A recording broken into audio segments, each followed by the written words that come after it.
Boo Carter is one of the most exciting players that Colorado added this offseason, but what does he actually bring to the table? Let's find out.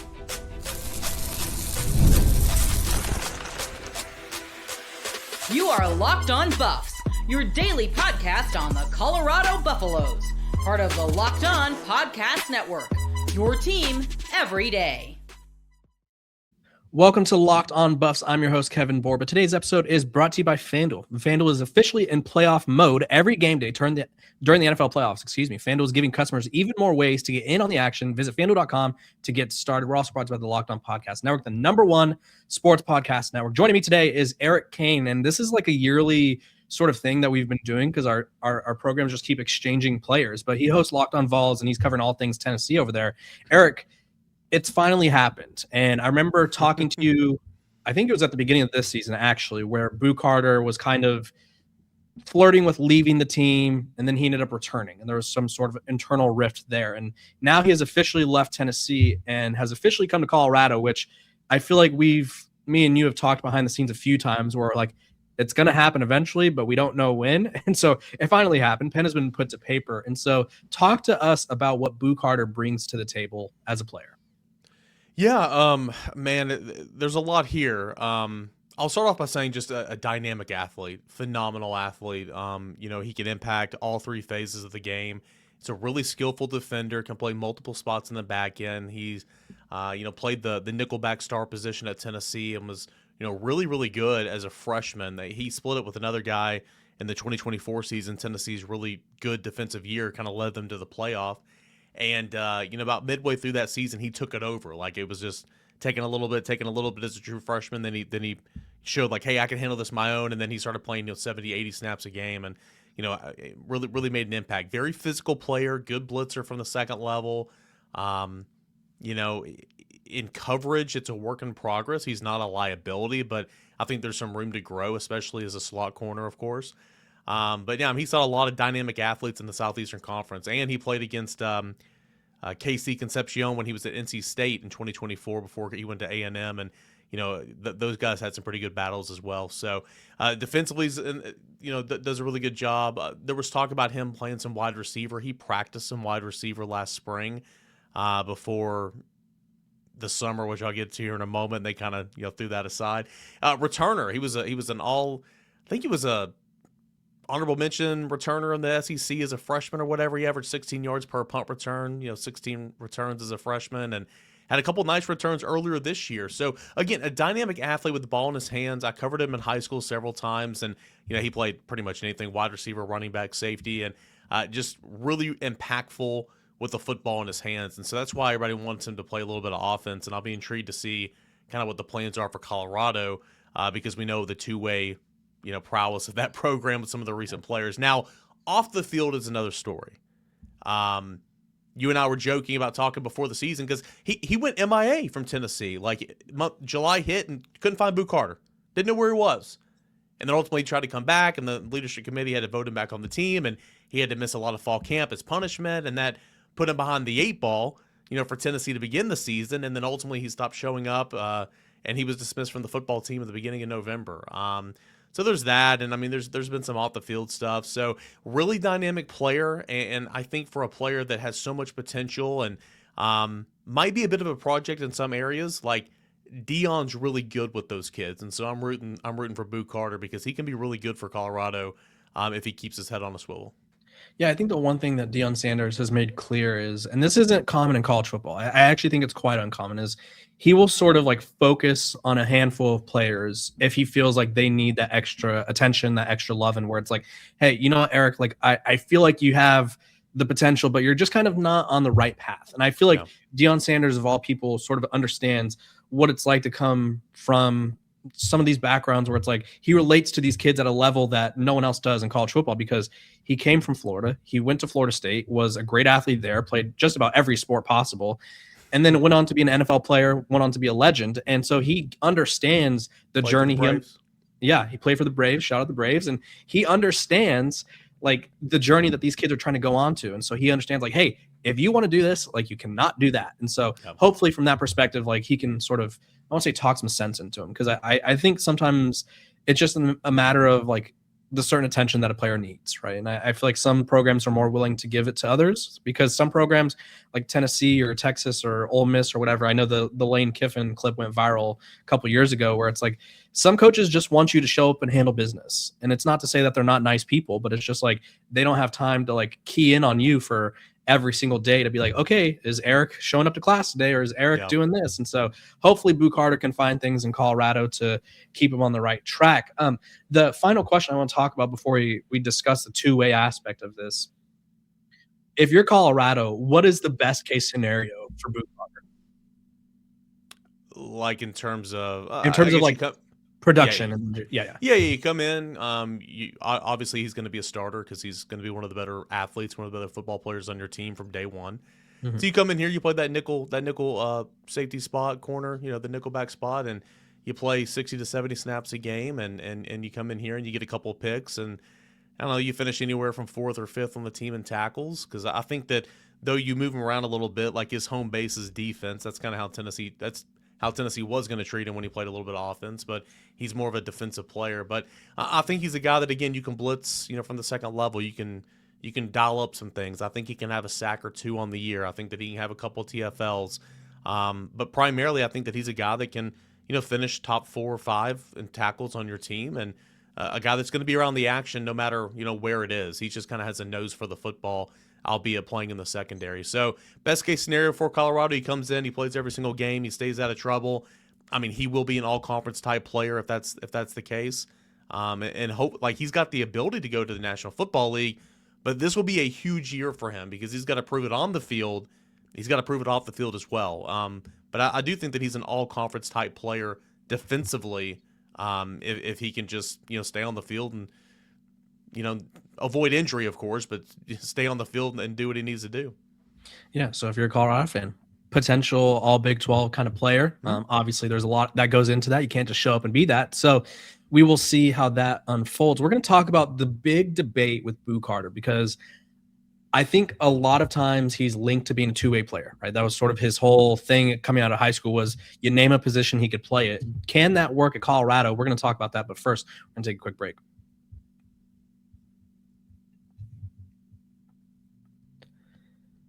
This episode of Locked on Buffs is brought to you by our sponsors over at FanDuel. The college football playoff, it's here, it's gone, and FanDuel is giving all customers even more ways to get in on the action every single game day of the playoffs, because right now, every playoff game day, FanDuel users get a profit boost waiting for them in the app. Here's what I love about it. You get to use the profit boost on the bets you already feel good about. So ride with the favorite when you think the team controls the matchup, or you can take a shot on the underdog if you feel an upset brewing. So head over to FanDuel because it's the best place to get in on the action all playoff long. Visit FanDuel.com to get your college football playoff profit boost every game day.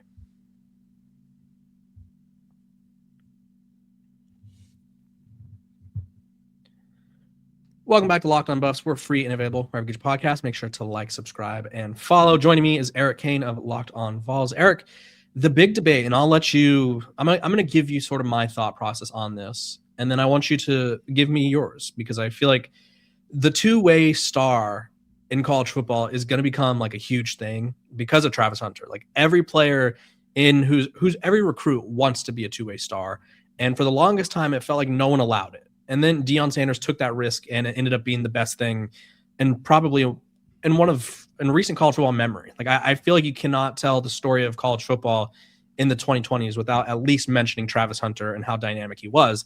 That being said, a lot of people are going to try to imitate Travis Hunter, but it's hard to replicate Travis Hunter. And I think that's the problem that Colorado sort of finds itself in with a few players. Isaiah Harge, who's at Tennessee now, is one of those things where it's like, can they figure out how to make it work? And so the noise right now is Boo Carter is going to play defensive back. We'll just say that because I've heard safety. He signed as a safety in the graphic, but he plays nickel. He could do everything. And then Brendan Marion, who's a new offensive coordinator, posted the other day and was like, safety/running back ? And so is there a possibility that Boo Carter could play both? I feel like that's a very big ask. I think it'd be easier if it was DB wide receiver, but Colorado has way too many wide receivers, and I don't really know if they can give him the snaps he'd probably want at wide receiver. So it's DB running back. Do you foresee that happening? Yeah, I mean, I do.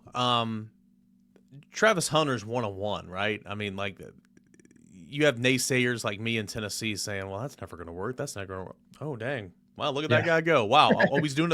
offense and defense. I mean, goodness gracious. Like, I know that's what football was back in the day, but I mean, this is 2026. Like, we just don't have those players anymore, or you don't utilize those players like that anymore, just because the game's never been faster, never been more physical. You got defensive players out there playing 80-plus snaps a game. I mean, depending on the offense, some of these offense runs, it's one of the fastest offense in the country due to tempo. So you just don't see those. So, I mean, I will say that there's not a lot of Travis Hunters out there. Having said that, like, when you have a guy like Boo Carter, you don't necessarily have to force anything. Just kind of let it come to you. Like, Boo Carter is dynamic. Again, I mentioned earlier, with the football in his hands, that's why I love him in the return game. His best position offensively, and listen, I did a couple of his games in high school on TV, like 4 or 5 of them. He returned the football at Tennessee. They were trying to work him in at wide receiver last spring, but then, the summer happened, and they were just like, okay, if you're back on the team, you're focusing on this position, and that's it. So it really never happened in a football game. But he was going to play a little bit of wide receiver, but I never really saw that. Like, to me, his best position on offense is running the football, running back. Now, in Big 12 football and college football, Power 5 football, like, it's Power 4, the beating, like, between the tackles, can he do that? I don't know, but what I do know is his vision is superb. His speed is great. His quickness, his lateral quickness is really good. Like, sure, you can throw the football out to him in the flat as a screen or whatever and see what he can do. I mean, he can run the routes and all that, but I do think, with the football in his hands, lining up with the backfield, I think would be his best strength. Now, is that doable at this level of football, to your point? I have no clue. I don't think so. I think it's much easier, like you said, to play a little wide receiver, play a little DB. So I'll be intrigued to see what happens. But if he is a running back, he is not getting 10-plus carries a game. Just not. Or if he is, he's not playing much defense. It's just, I don't think it's possible really on the reg for college football right now. But I'll be intrigued to see what happens because, again, he is really, really good with the football in his hands.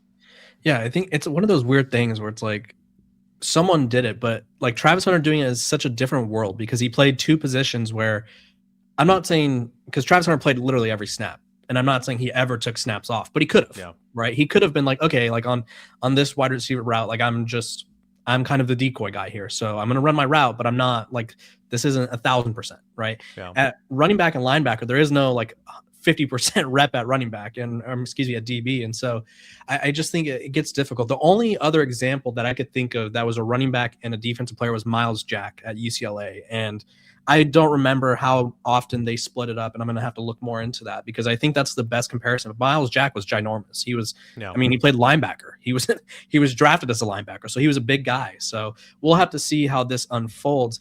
I think the other interesting aspect about Boo Carter playing both ways as well is Colorado's now running the go-go offense, which is 2 running backs. It's going to be very confusing. I think Brendan Marion, if there's anyone in college football that could scheme Boo Carter open per se on a run, it'd be Brendan Marion because the offense is so weird looking. It's so confusing. It's predicated on confusing the defense and like not allowing them to just be like, okay, we could predict what happens here. So 2-way potential for Boo Carter is there. I think you hit it on the head though, Eric, and I would like you to maybe touch on this again just because I don't want people to think it's just me being like, oh, it can't happen. I'm not trying to send any negativity your way, but like, can you sort of elaborate on like the difficulty of playing running back and defensive back? Like, why is that so hard in your opinion?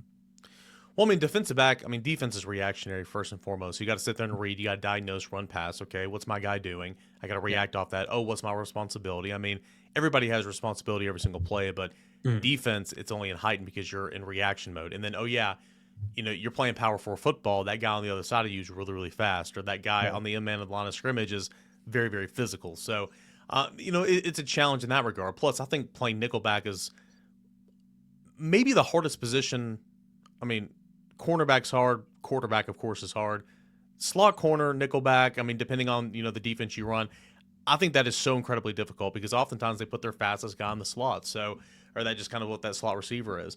And then at running back, it's the physicality. I'm not saying you're not physical if you're a wide receiver or anything else, but running backs take hits all the time.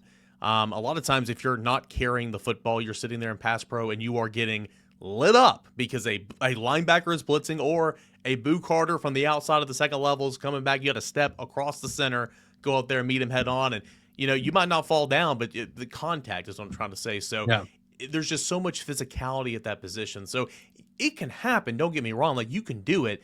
I'm just not expecting. If you're sitting here expecting, okay, Boo Carter's going to be our starting star and he's going to play. He's going to get 15 carries a game, and we'll throw it to him a few times. That's just not going to happen. I can't speak for Colorado, I guess, but I don't envision that happening. Could he be a guy that you're starting star, and then a guy that comes in on offense and rotates in and touches the ball, 5 or 6 times a game? Sure, I could absolutely see that. But is he going to be the next Travis Hunter, playing specifically nickelback and running back? I do not think so. I mean, again, that guy was 101. So we'll see what happens, but I just think that in college football 2026, it's just unheard of. But hey, again, you guys had a guy that did some unheard of things just a couple of years ago, so who knows? Yeah, I mean, that's the crazy thing about college football is you never know what to expect. I mean, we saw that this past Monday night with the championship. So, yep. Eric, I appreciate you hopping on and joining us, giving us some insight on Boo Carter. I'm sure we'll interact more because I feel like Colorado and Tennessee have they have to make at least one trade per off season, I think is what we've gathered. Like it has to happen. Mm-hmm. So I'll probably be on your site. You'll be on mine again. So appreciate you for hopping on. Tell the people where they can find you for all Locked On Vols coverage. Because eventually next year we're going to see a future Colorado player, right? Yeah, no doubt. And if you want to learn more about that, and it's a Locked On Vols anywhere you get your podcasts. And I mean, again, there's a handful of players that have been swapped, back and forth between these two programs. So you ever have a need to learn about the incoming player, come check us out over at Locked On Vols, of course, on YouTube and on social media and all that. Yeah, Eric does a great job over there. When we come back, I'm going to be talking about Jordan Seaton. Is it over for Colorado, or is there a chance, a small chance that he could come back? But we're going to take a quick break.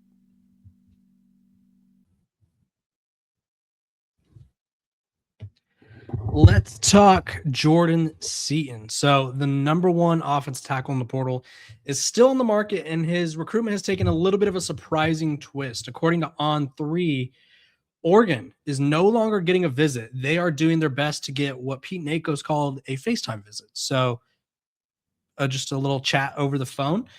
There's 3 schools in the mix. Before I tell you that, though, I want to let you guys know about our Everydayer Club. I would really think you would enjoy it. We're going to be having a lot of discussions and possible little updates on things that haven't been revealed yet, like a couple of coaching hires that I'm aware of. LockedOnBuffs.supercast.com. Go check it out. It's really cool. You could connect. You can ask me questions. You could say, hey, I think you're stupid. Whatever you want to say, you could say it in there, and we could have our own little community. It'd be really fun. And you could see what other hosts around the Big 12 are talking about as well. So sign up for that. I'll put the link in the show description. I think it's going to be really cool once it gets going. Okay, let's talk about the schools that are in the mix. It's Miami and LSU, right? Oregon is sort of that outlier. Miami and LSU are sort of LSU is viewed as the favorite. Miami is sort of picking up some steam right now. And if I'm Colorado, I'm happy that Oregon's not getting them. One, just because it's Oregon and you don't want anything good to happen to Oregon. But 2, the less teams that are in the mix, the better. And I'm not really sure where Colorado stands in this mixture anymore. I don't even know how badly they would want him to come back. Like, I'm sure they'd want Jordan Seaton back, but the reports are saying he's supposed to get anywhere from $2 to $4 million. And so if he is solely transferring for the money, I imagine that based on Colorado's recent surge in the portal, they have been spending money elsewhere, and they will continue to spend that money. So if I'm Colorado, if Jordan Seaton says, hey, you know what? I'll come back on what I was making last year, a little bit more, I would do it. But if Jordan Seaton comes back and says, hey, I'm only considering coming back if you pay me $5 million, $4 million, then that's when you're okay to part ways. And Colorado has done their best. They've done a really good job, I would say, of bolstering their unit in the transfer portal, right? They've brought in 4 offensive tackles. A lot of them have starting experience at the Power 4 level. And I think Colorado is sort of planning for life post Jordan Seaton. And I keep seeing a lot of people saying, oh, why didn't he have a plan going into the portal? When Coach Prime says a player should have a plan, it doesn't apply to the Jordan Seatons of the world. Like, I think it's smart to have a plan, like, so that way you know what your market is. But Jordan Seaton is going to end up somewhere, right? The schools that are no longer on the mix, Texas, Oregon seems to be trending in the wrong direction, and Mississippi State are not there. He still has LSU, Miami.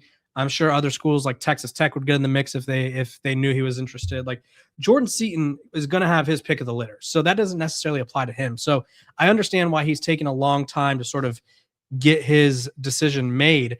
In terms of Colorado, I think they have planned for life without him already. And I think that's a good position to be in, because why would you want to wait around for someone who you don't know if he's going to come back or not? And I do think I have the Seaton coming back percent chance at 15, right? Yolanda's cousin, that bumped it up from, I was previously at 11. I think you're at 15% chance of him coming back. You're kind of, the way Colorado's moving to me reads they are planning to not have Jordan Seaton. Now, it'd be one thing if they were solely adding every other position across the offensive line except for left tackle, but it looks to me like they're trying to find a left tackle in this hodgepodge of guys that they're bringing in. And I think they're within this group, they're going to find one or two guys that could start. Plus, you bring back Larry Johnson at right tackle. Like, Colorado is pretty set at the tackle spots.